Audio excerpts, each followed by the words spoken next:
Hello friends, जय हिंद, जय भारत। कैसे हैं आप? आशा करेंगे सब लोग अच्छे होंगे। आज हम जिस टॉपिक पे बात करने जा रहे हैं वो है हमारा सब इंस्पेक्टर की जो वैकेंसी है आगामी 2022-23 की, उसके बारे में चर्चा करने जा रहे हैं कि सब इंस्पेक्टर की वैकेंसी कब आने की संभावना है, राजस्थान पुलिस इस बारे में क्या क्या काम कर रही है या डिपार्टमेंट के द्वारा क्या क्या काम किए जा रहे हैं, उसी प्रकार आगे और कितने टाइम बाद वैकेंसी आने की संभावना है और वैकेंसी आने के बाद उसको क्रैक कैसे करना है। पहले भी बहुत सारे लोग सेलेक्ट हो चुके हैं, 2010 वाला, जैसे 14 वाला, ये 16 वाला, एक और अभी बैच है, वो लोग जो अभी जिनका अभी इंटरव्यू कॉल बाकी है, 2021 वाला सब इंस्पेक्टर, वो भी अभी प्रोसेस में है। तो राजस्थान पुलिस को बहुत सारे सब इंस्पेक्टर की जरूरत है अभी फिलहाल, इस बारे में भी चर्चा करेंगे। बट फाइनली सब इंस्पेक्टर बनते कैसे हैं, आज हमारा मुख्य विषय ये रहेगा। तो सब इंस्पेक्टर कैसे बनते हैं साथियों, जैसा कि आप देख रहे हैं एसआई भर्ती 2022-23 है ना, इसके रिगार्डिंग हम लोग आपसे चर्चा करने वाले हैं। तो चलिए लेट्स स्टार्ट। सब इंस्पेक्टर बनने के लिए क्या क्या करना पड़ता है, पहला काम तो ये है। तो सब इंस्पेक्टर बनने के लिए हमें सबसे पहले क्या करना है, रिटन, फिजिकल, इंटरव्यू और मेडिकल, 4 स्टेप होते हैं साथियों। देखिएगा, सबसे पहला जो स्टेप होता है वो रिटन होता है। क्या होता है? रिटन, पता ही होगा, ये है रिटन। उसके बाद होता है फिजिकल। क्या होता है साथियों? उसके बाद होता है राजस्थान एसआई का फिजिकल होता है, और उसके बाद में क्या होता है? इंटरव्यू। क्या होता है? इंटरव्यू होता है। और उसके बाद में जब फाइनली आपकी मेरिट लिस्ट आ जाती है तो उसके बाद में आपका मेडिकल करवाया जाता है। ये 4 स्टेप है, ध्यान रहे, जो सब इंस्पेक्टर बनने के लिए बहुत ही जरूरी है। तो जो लोग नए बंदे हैं, बस मेरा टारगेट ये है कि उनको थोड़ा गाइड किया जाए, किनको तैयारी करनी चाहिए और किनको नहीं करनी चाहिए। पहले चीज तो ये जान लो कि सब इंस्पेक्टर में कितने स्टेप होते हैं। 4 स्टेप होते हैं। आंखें बंद करके रवाना नहीं होना है, जैसे दुनिया के लोग और रवाना होते हैं वैसे ही आप लोग रवाना हो रहे हैं। तो आंख बंद करके दुनिया को देख करके उनको फॉलो नहीं करना है भेड़ चाल की तरह। पहले आप समझें, अपनी कैपेबिलिटी को समझें, या एक सब इंस्पेक्टर के लिए बेसिक जो क्वालिफिकेशंस है वो क्या क्या चाहिए, उसके बाद आप डिसाइड करें कि मुझे सब इंस्पेक्टर की तैयारी करनी है या नहीं करनी है। और अगर आपको सब इंस्पेक्टर की तैयारी करनी है तो ये चारों स्टेप आपको पता होने चाहिए। अब इस पे चर्चा कर देते हैं दोस्तों। आपको शुरुआत करनी है तो सबसे पहले तो आपका ग्रेजुएशन होना ज़रूरी है, ये बात आप तय कर लें। या तो आप ग्रेजुएशन हो चुके हैं और या फिर अपीयरिंग है। अगर आप ग्रेजुएशन यानी फाइनल ईयर दे रहे हैं, कोई भी स्ट्रीम में हो सकता है, आर्ट्स है, साइंस है, कॉमर्स है, या कोई और सेगमेंट में आप कुछ भी कर रहे हैं, फाइनल ईयर अगर आपका है तो भी आप इस एग्ज़ाम में बैठने के लायक है। और आपकी जो मिनिमम एज का जो क्राइटेरिया है, इसमें 20 ईयर्स से लेकर के अलग अलग कैटेगरीज को दिया गया है। जनरल के लिए जैसे 25 साल है, कभी 28 है, 30 है, अलग अलग क्राइटेरिया है। जैसे कि ओबीसी, एससी, एसटी के लिए 5 साल की छूट है। फिर कई बार वैकेंसी डिले होती है तो गवर्नमेंट के द्वारा 1, 2, 3 साल की छूट भी दी जाती है। तो मिनिमम 20 ईयर्स का जो क्राइटेरिया है, और जनरल के लिए 25 साल का, एससी, एसटी, ओबीसी के लिए 30 साल का। गर्ल्स जो कैंडिडेट है उनके लिए और भी फैसिलिटी है, उनको 5-5 साल का और भी ज़्यादा रिलैक्सेशन दिया गया है एज में। तो एससी, एसटी, ओबीसी की गर्ल्स है वो 35 साल तक भी दे सकती है, ठीक है ना। चलिए बात करते हैं आगे। अब सबसे पहले आपको सब इंस्पेक्टर बनने के लिए दिमाग क्या लगाना है। पहले आप एक काम कीजिएगा साथियों, मैं थोड़ा उल्टा चलता हूं। आप ये तय कीजिए कि आपका मेडिकल कैसा है। ज़्यादा मेडिकल इसमें हैवी तो चेकअप होता नहीं है, जैसा कि आर्मी में होता है, मिलिट्री में होता है, नेवी में होता है, या कहीं और होता है ना, एनडीए सीडीएस में होता है। तो मेडिकल स्टैंडर्ड उतना हैवी नहीं है।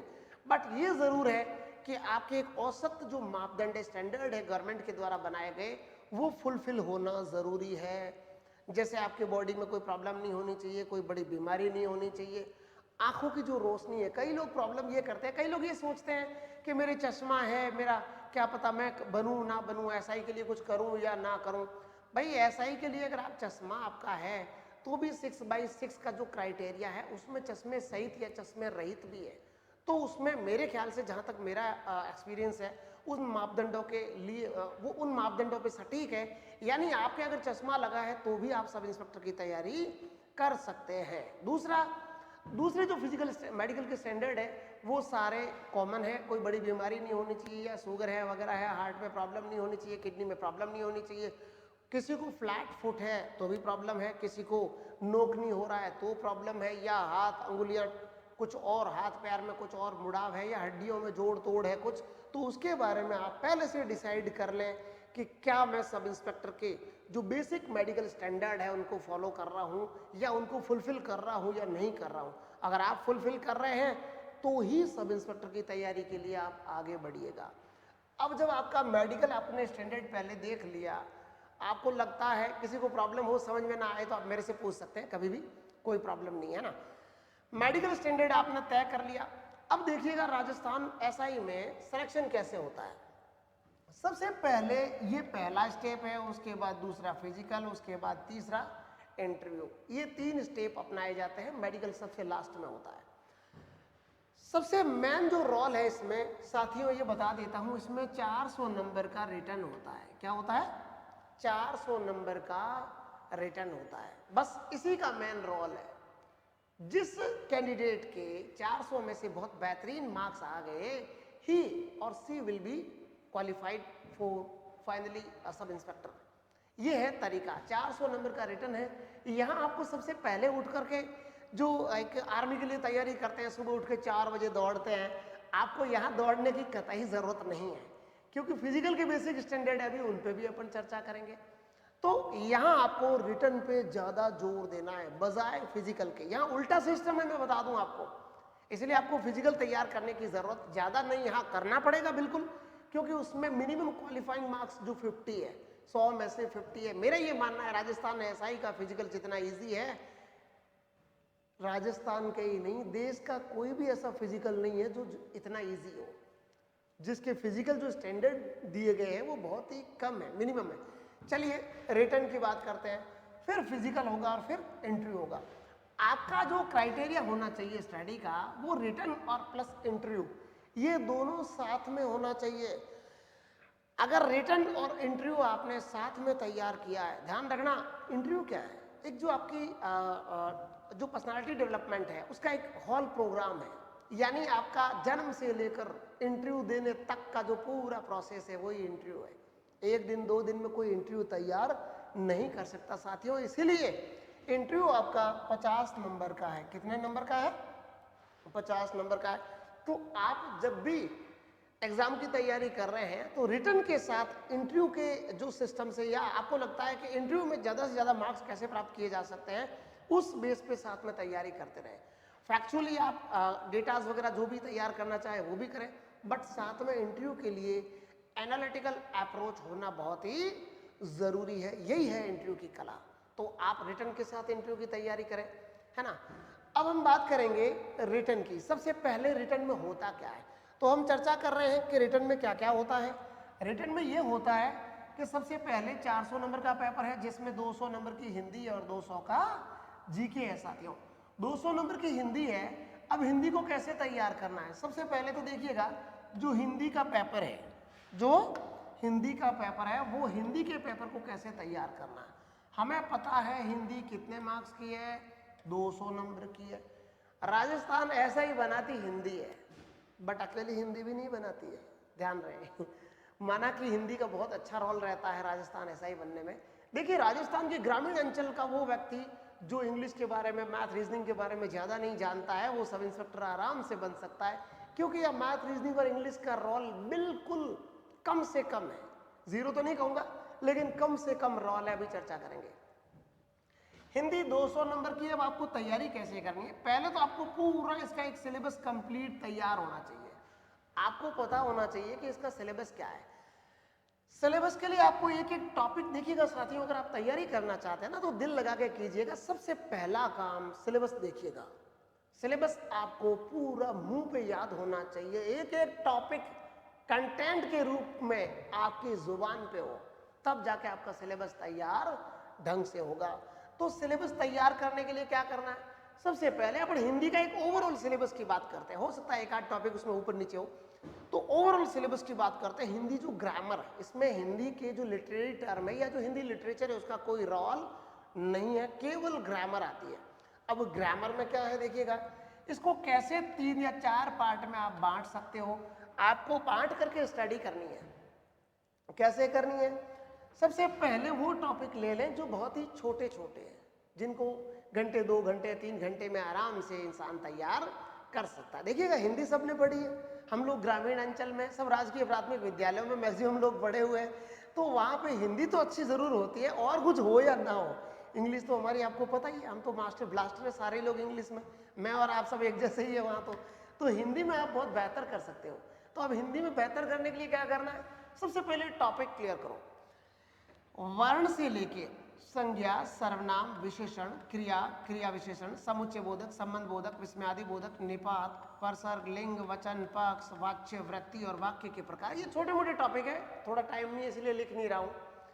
तो ये छोटे मोटे टॉपिक है, ये आपको पूरा ऐसे मौखिकली याद होने चाहिए। फिर जब दूसरा टॉपिक है वो संधि है, समास है, उपसर्ग है, प्रत्यय है, और इसके साथ में शब्द शुद्धि को ले लो भले। संधि अगर आपकी क्लियर होती है तो समास, उपसर्ग और प्रत्यय सारे क्लियर आराम से हो सकते हैं। अब आगे बढ़ना है, यह आपको डिक्शनरी लेनी है, ये आपकी डिक्शनरी है, धीरे धीरे तैयार करना है, एक दिन में तैयार होने के सवाल ही नहीं है। आप सोच सकते हो कि मैं एग्जाम के दौरान तैयार करूं तो पॉसिबल नहीं होगा, ये धीरे है, वो धीरे धीरे रे मना सब कुछ हो है। बस ये जो श्लोक है वो इस पे पूरे फिट बैठता है। कैसे? यहाँ आपको विलोम शब्द है, पर्यायवाची, शब्दयुग्म, शब्द भेद, वाक्य शुद्धि, शब्द शुद्धि जैसे लोकोक्तियां, मुहावरे, पारिभाषिक शब्दावली, तत्सम, तद्भव, देशज, समानार्थक शब्द, भिन्नार्थक शब्द, वाक्यांश के लिए एक शब्द, इस टाइप के जो टॉपिक है कंप्लीटली डिक्शनरी है, उसको आपको डेली का तैयार करना है। हर टॉपिक में से यानी हर टॉपिक में से 2-4 शब्द आपको क्या करने हैं? डेली याद करने हैं। अगर आप ऐसे तैयार करते हो तो आपकी डेफिनेटली हिंदी बहुत ही बेहतरीन हो जाएगी। और साथियों बता दूं मैं, हिंदी एक ऐसा सब्जेक्ट है जो लोगों के 194 195 मार्क्स तक भी आते हैं। और इसमें एक बात बताऊं आपको, 180 प्लस लाना तो बहुत इजी है, 180 लाना बहुत इजी है। ऐसे पिछले कई कैंडिडेट है मेरे खुद के जिनके बहुत सारे के 180 प्लस है ना। मेरा जो रियल ब्रदर है उसके भी 190 के लगभग है, पिछली बार लास्ट वाले में हिंदी में 90 के लगभग है, 190 के लगभग है ना। तो ऐसे बहुत से लोग हैं जिनके बहुत अच्छे मार्क्स होंगे हिंदी में, अगर आपने प्रॉपरली स्ट्रैटेजी बना करके उस पर काम किया है।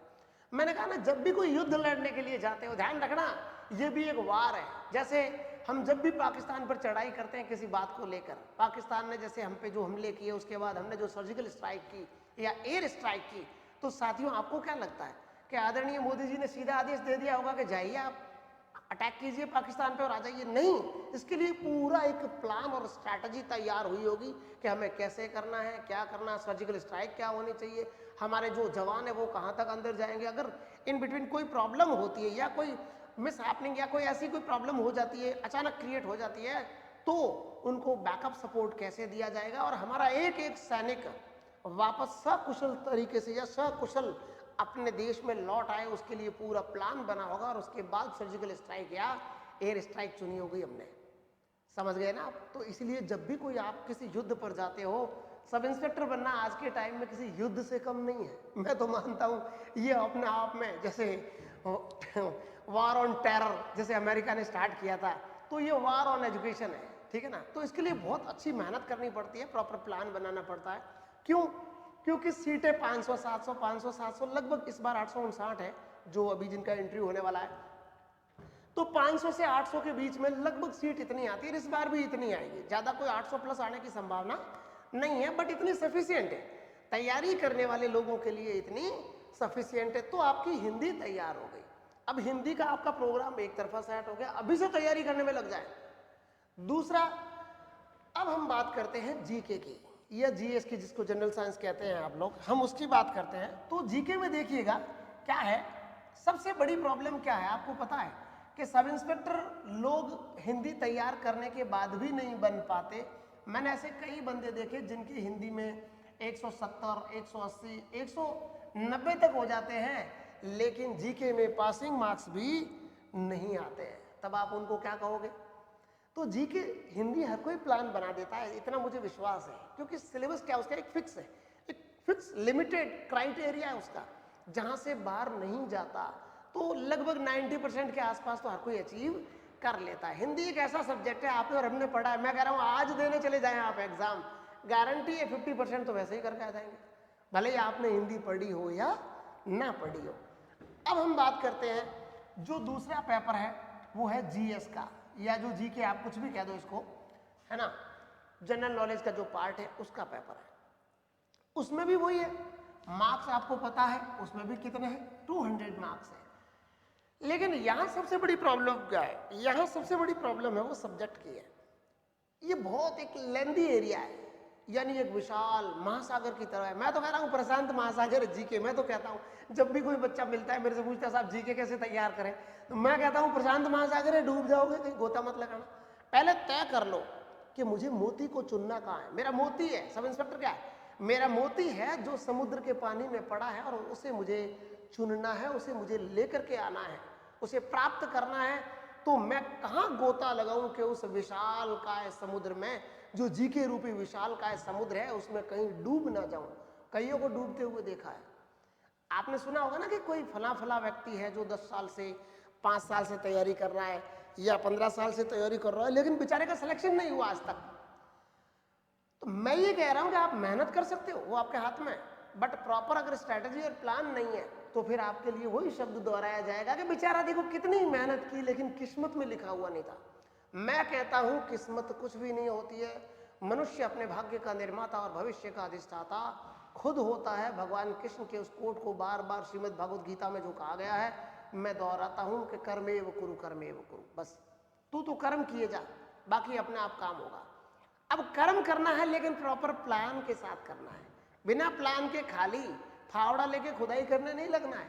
हम जो जीके जीएस में हमने भी की थी ऐसी फावड़े की खुदाई, वास्तव में 16 से 17 16 17 और 18 घंटे तक स्टडी की हमने। जब 2006 से लेके 2010 के बीच में महान लड़ाई लड़ रहे थे जो सिविल सर्विस की या आरएस की, उसके तहत, तो हमें बाद में महसूस हुआ कि हम लोग मूर्ख थे उस टाइम।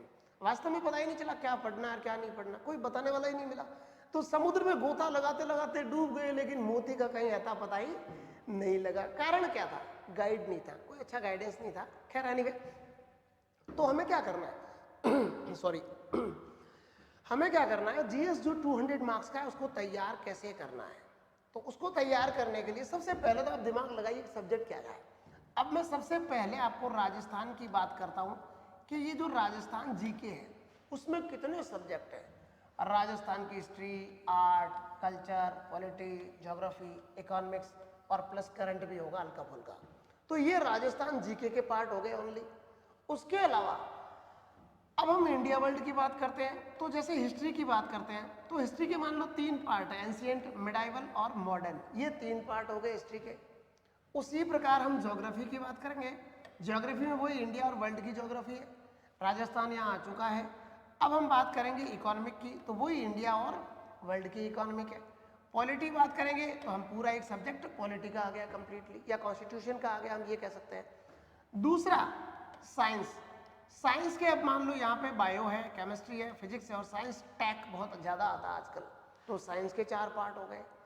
फिर अपन एक बात करते हैं करंट की, जिसमें नेशनल और इंटरनेशनल इश्यूज होंगे प्लस फॉरेन पॉलिसी होगी। साथ में हम बात करते हैं थोड़ा सा मैथ, थोड़ा सा रीजनिंग। अब आप देखिएगा साथियों कितने सब्जेक्ट हो गए लगभग। अच्छा, महिला और बाल अपराध से संबंधित है, यानी वुमेन एंड चाइल्ड रिलेटेड जो क्राइम है उनसे रिलेटेड भी क्वेश्चन पूछते हैं आजकल, और उसका अलग से सिलेबस भी होगा, डोंट वरी, बहुत जल्द टेंशन लेने की जरूरत नहीं है, ठीक है ना, क्योंकि जरूरी है, समय की जरूरत है, मांग है, उसके अकॉर्डिंग हमें चलना पड़ेगा। तो देखिएगा इतने सारे सब्जेक्ट है, 6 7 ये हो गए, 3 ये, 10 12 13 15, मतलब लगभग आप 24 से लेके 25 तक इतने सब्जेक्ट है छोटे मोटे, अगर मिला लिए जाए तो ओवरऑल सवाल कितने आते हैं, केवल 100 क्वेश्चंस। अब 100 क्वेश्चन है और मान लो 25 सब्जेक्ट है, अब आप क्या करेंगे, कहां से पढ़ना है? क्या हर सब्जेक्ट से 4 सवाल आएंगे? नहीं आएंगे।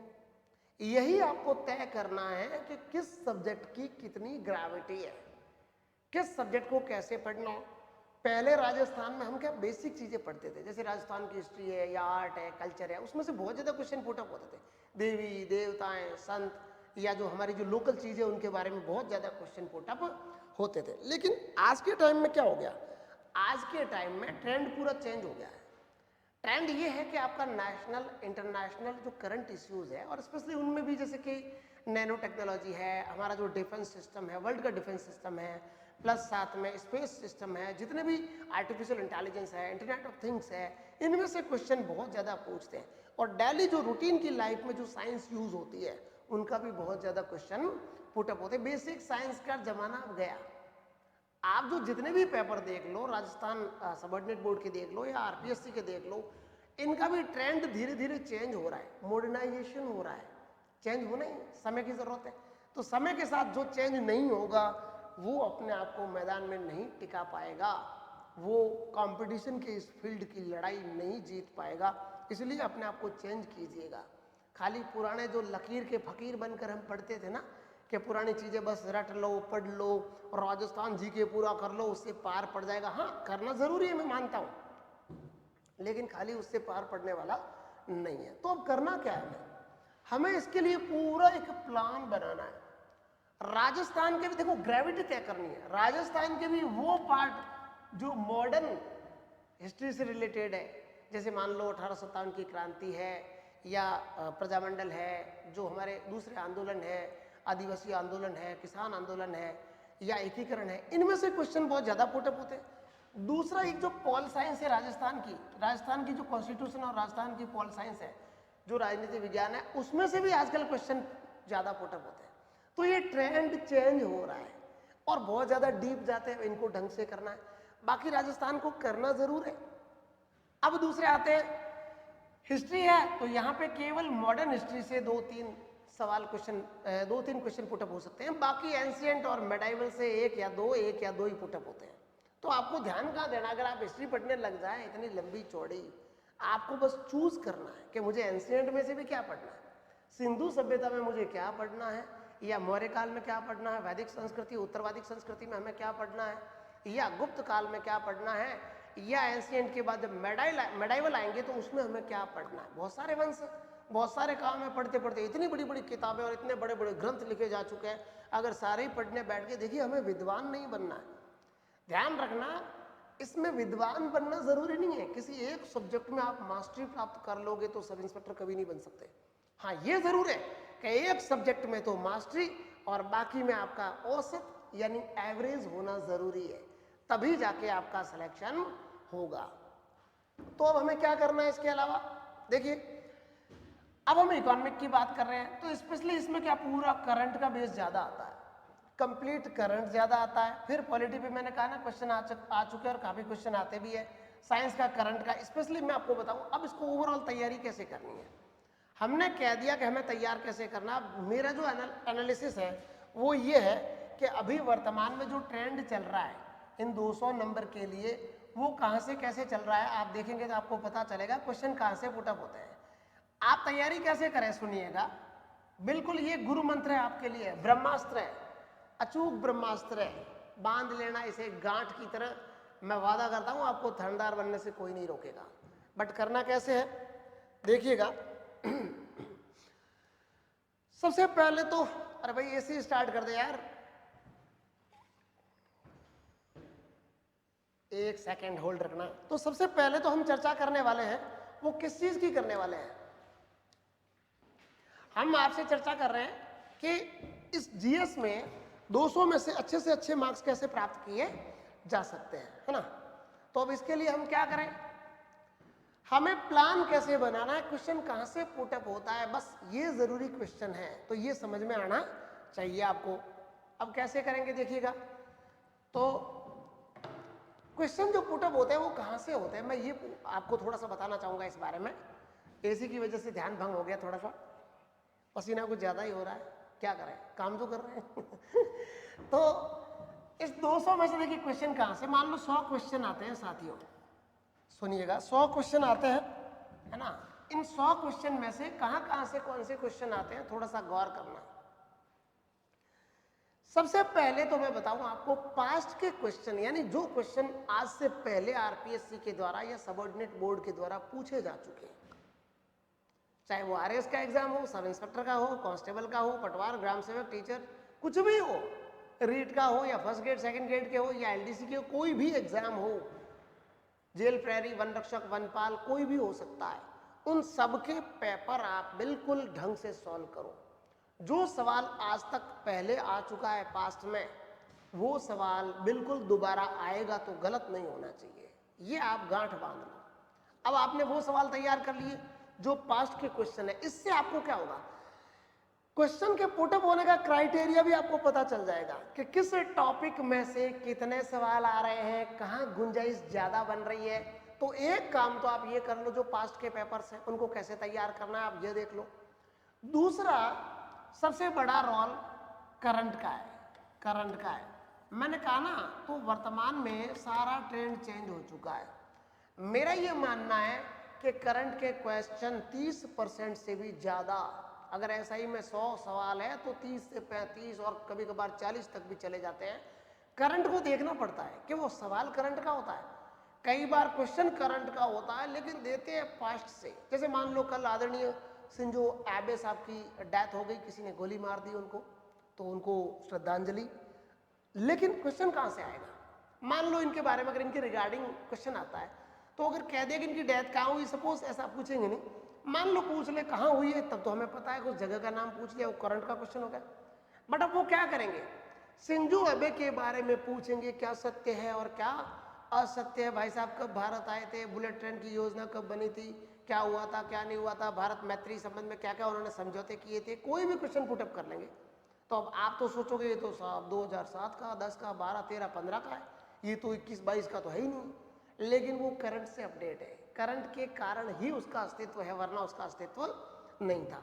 तो 30 से लेके 35, 40 सवाल तक करंट से आएंगे। अब वो करंट चाहे नेशनल हो, इंटरनेशनल हो, चाहे फॉरेन पॉलिसी का हो, चाहे मैं बता चुका हूँ आपको कोई भी मुद्दे हो, चाहे साइबर लॉ से रिलेटेड हो, मोबाइल कम्युनिकेशन हो, या 5G 4G 6G से रिलेटेड हो, या नैनो टेक्नोलॉजी से हो, या डिफेंस सिस्टम से हो, या स्पेस सिस्टम से हो, कोई भी हो, ये सारा। अच्छा, आर्थिक समीक्षा, ये भी एक बहुत बड़ा पहलू है, वो भी इसके साथ है इतने में।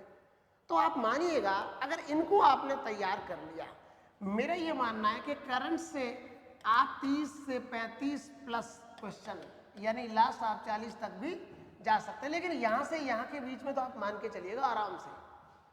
अब आपने इतने क्वेश्चन यहां से उठा लिए, इतने ही क्वेश्चन लगभग 40 के लगभग सवाल कहां से आ गए, मान लो आपके पास्ट से आ गए, यानी जो पास्ट के पेपर है उनसे आपके 40 क्वेश्चन और आ गए। तो अब पीछे बचे कितने, 20-25 सवाल बचे। अब वो 20-25 सवाल क्या होगा, एक्सटेंशन होगा क्वेश्चन का। अब एक्सटेंशन कैसे होगा सुनिएगा, एक छोटा सा उदाहरण बताऊं आपको। एक बार मैं नोट्स टाइप करवा रहा था, तो हमारा जो तेजस जो LCA है, लाइट कॉम्बैट एयरक्राफ्ट है, जो हल्का लड़ाकू विमान है, उसके बारे में कुछ नोट्स टाइप करवा रहा था। तो देखा भाई तेजस क्या है, पहला सवाल तो चलो ये बन रहा है, आया हुआ है, हल्का लड़ाकू विमान है माना। फिर दूसरा सवाल जैसे कि किसके द्वारा विकसित किया गया है, तो DRDO के द्वारा। DRDO क्या है कि defence research and development organisation है। हॉल के द्वारा हिंदुस्तान एरोनॉटिक लिमिटेड क्या है, हॉल का मुख्यालय कहाँ है, DRDO का मुख्यालय कहाँ है। इस टाइप से सारे क्वेश्चन बन गए। अब ये क्वेश्चन जो सारे ही एग्जाम में आ रखे थे, फिर मुझे लगा कि अगला नया क्वेश्चन क्या पुटअप हो सकता है। तो फिर मेरे दिमाग में एक बात आई, कहीं बुक्स में तो मिल ही नहीं रहा था, तो गूगल वगैरह खोल के कहीं ट्राई मारी, मैंने कहा और क्या क्या आ सकता है इसके बारे में, तेजस के बारे में। तो वहां पे आया कि इसका जो नामकरण है वो आदरणीय भूतपूर्व प्रधानमंत्री अटल जी के द्वारा दिया गया था। तो मैंने टाइपिस्ट को कहा, मैंने कहा ये लिख ले, इस बार नया क्वेश्चन पुटअप होगा, किसी भी एग्जाम में हो जाए। फिर थोड़े महीने 1.5 महीने बाद कोई एग्जाम हुआ, मुझे नहीं पता कौन सा था, तो उसमें वही क्वेश्चन पुटअप हुआ। तो मैं जब एग्जाम में वापस जब भी आता है तो बच्चों को क्या करवाते रहते हैं, ऐसे ही उनको जब पेपर होता है तो उसको सॉल्व करवाते हैं ताकि आपकी तैयारी कहाँ तक जा रही है। तो वो सॉल्व करवा रहा था तो मेरे दिमाग में आया कि ये क्वेश्चन तो अपन ने वहां पे टाइप करवाया था और ये पुटअप हो गया। तो ये है एक्सटेंशन है, आपका दिमाग इस दिशा में काम करे कि उसी टॉपिक में से नया क्वेश्चन क्या बनेगा। टॉपिक वो क्या हो रहेगा भाई, देखो 5-7 सवाल ऐसे होते हैं, जो 2-3 सवाल तो ऐसे होते हैं जिन पे किसी का बस ही नहीं होता। एग्जामिनर को जहां इच्छा लगी वहां डाल दिया, तो वो तो भूल जाओ।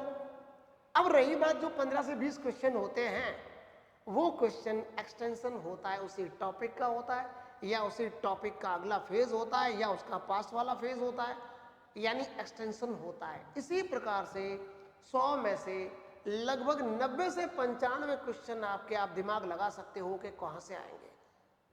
5-7 क्वेश्चन तो मैंने कहा ना, वो तो हरि के हाथ में भी नहीं है हमारे हाथ में नहीं है और आपके भी नहीं है, ठीक है, तो उनको तो भूल जाइएगा 5-7 क्वेश्चंस को। तो ये हो गया पूरा रिटर्न का मामला अपना। रिटर्न पूरा 400 नंबर का हो गया। जैसे इस बार जो इंटरव्यू कॉल हो रखा है, मैं आपको बता दूं, धीरे धीरे क्या है, पढ़ने वाले लड़ाकू विमान आ गए सारे, तो अब धीरे धीरे मेरिट क्या है, आगे जा रही है। पहले मेरिट कम रहती थी, इस बार मेरिट, मेरा ये मानना है कि जिसके ओबीसी और जनरल का बंदा 300 प्लस लड़का, बॉयज की मेरिट बता रहा हूं,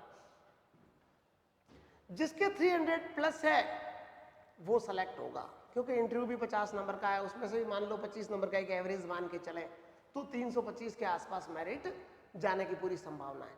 गर्ल्स में थोड़ा 20-30 नंबर कम कर दो, एससी और एसटी कैटेगरी में थोड़ा सा 20-30 नंबर और कम कर लो, उसी प्रकार प्रत्येक कैटेगरी में आप कम करते हुए चले तो आपको एक ओवरऑल एक आइडिया हो जाएगा मोटा मोटा। ये कोई ऑथेंटिक नहीं है कि हमने कह दिया वो फाइनल है, फाइनल तो आरपीएससी करेगी भाई, बट ठीक है, एक आइडिया है कि 300 प्लस आपको मार्क्स चाहिए। तो कैसे आएंगे, जब आप हिंदी में आराम से 170-80 ले आओ तो आराम से इसमें 120-30 नंबर आराम से जीके में लाए जा सकते हैं, बिल्कुल, अगर आप दिमाग लगाएं थोड़ा सा तो कोई बड़ा इश्यू नहीं है।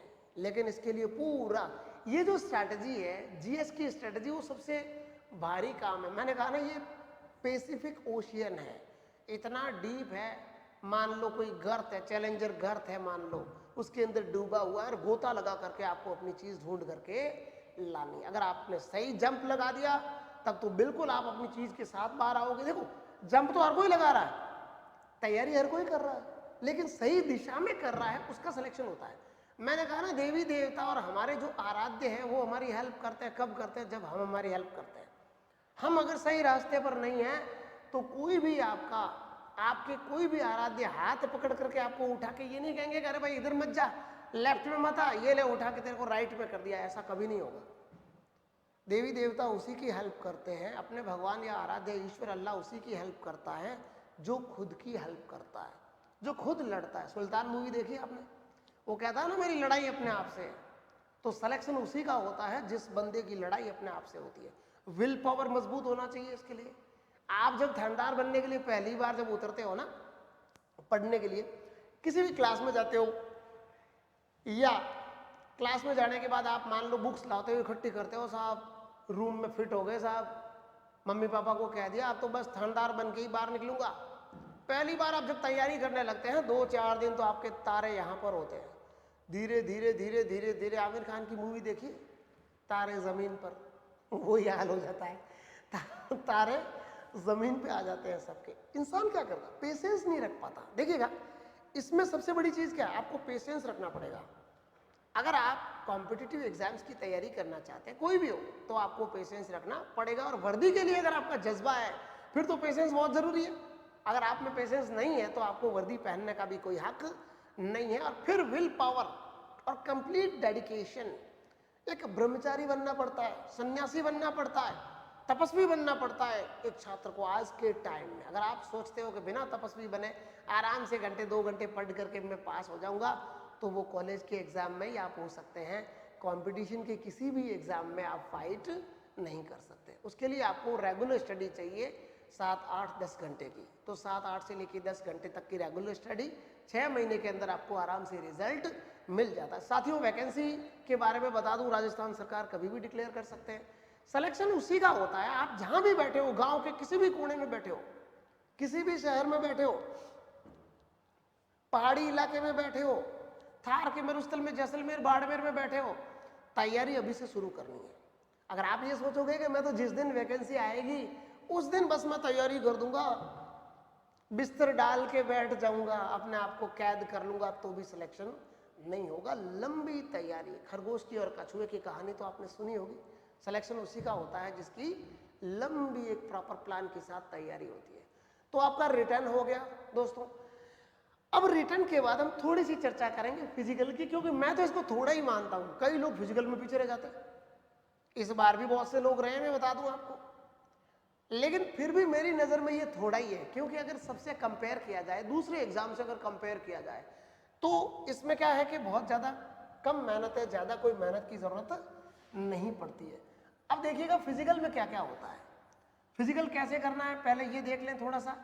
मैं कह रहा हूं जब भी आप तैयारी करने का सोचें तो सबसे पहले ये दिमाग लगाएं कि मेरा पूरा सिलेबस क्या है, मेरे जो सिलेक्शन का प्रोसेस क्या है, किन किन स्टेप से होके मुझे गुजरना पड़ेगा। लोग क्या आंख बंद करके शुरू हो जाते हैं साहब पढ़ने के लिए, ऐसा ही बनना साहब, साहब मुझे ऐसा ही बनना है साहब। अब ऐसा ही बनना है तो लो भाई पढ़ लो, पता तो है नहीं आपको करना क्या, पहले प्लान बनाओ, भेड़ चाल में मत चलो।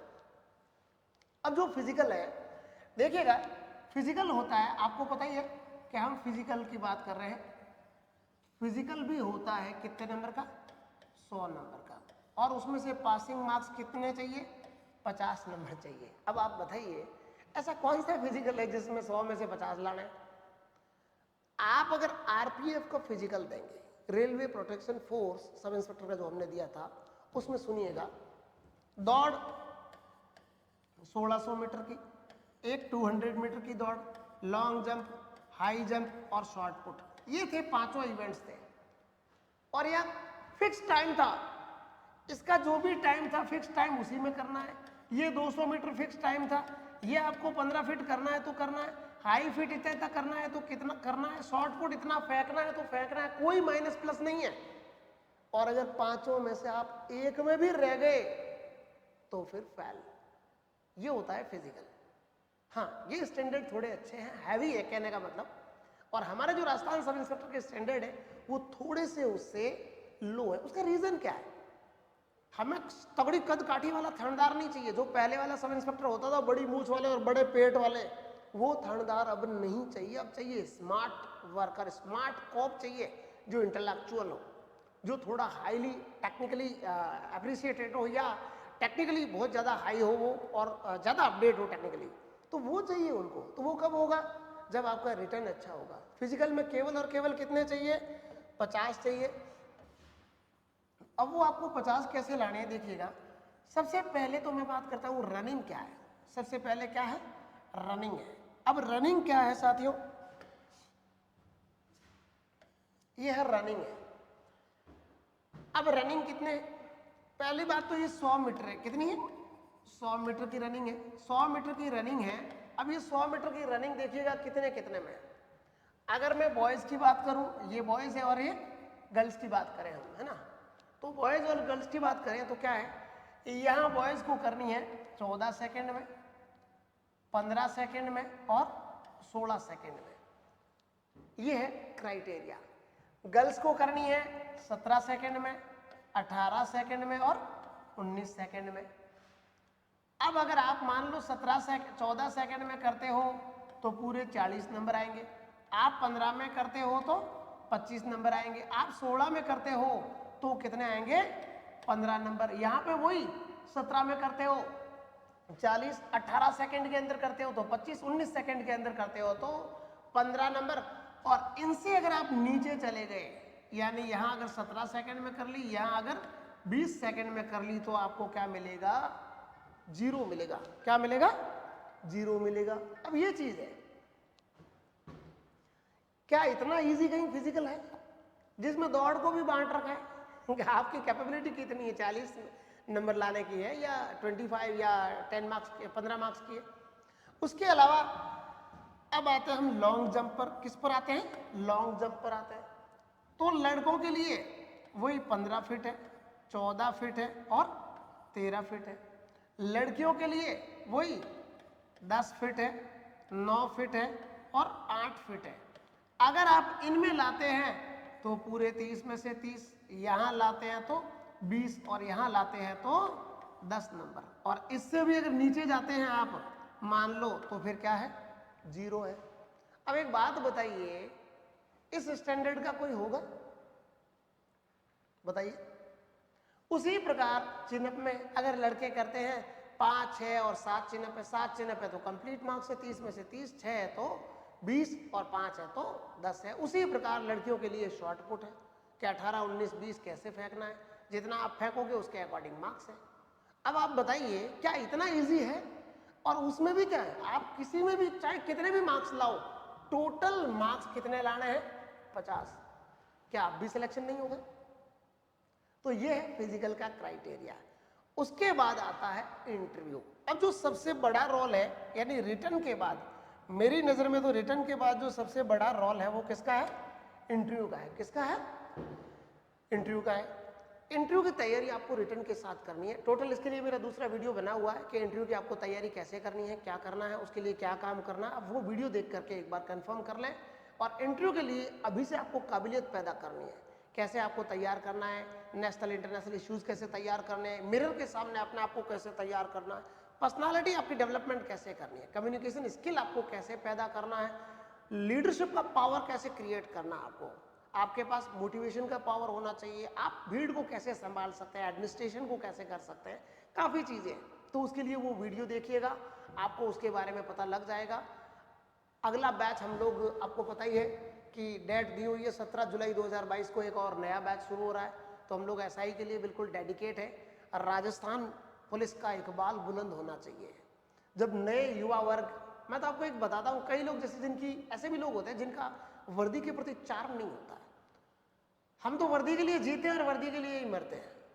तो वर्दी का इतना चार्म है, और वर्दी का चार्म है, अगर आपको भी ऐसा चार्म है तो आप, मैं कह रहा हूँ, कहीं भी बैठ के तैयारी कीजिए, धरती के किसी भी कोने में बैठ के तैयारी कीजिए, बट तैयारी अभी से कीजिए और अपने इष्ट को ध्यान में रखते हुए प्रॉपर प्लान के साथ आप मेहनत कीजिए। निस्संदेह आपको सफलता मिलेगी। और कामना कीजिएगा, राजस्थान एसआई की वैकेंसी बहुत ही जल्द आने वाली है, क्योंकि अभी आदरणीय हाई कोर्ट ने राजस्थान पुलिस को डायरेक्शंस जारी किए हैं। 28 जुलाई का टाइम दिया गया है उनको अपना जवाब पेश करने के लिए। उसके बाद जो भी होगा सरकार डिसीजन लेगी। तो साथियों, इसी के साथ आप सबको बेस्ट विशेष। जय हिंद, जय भारत।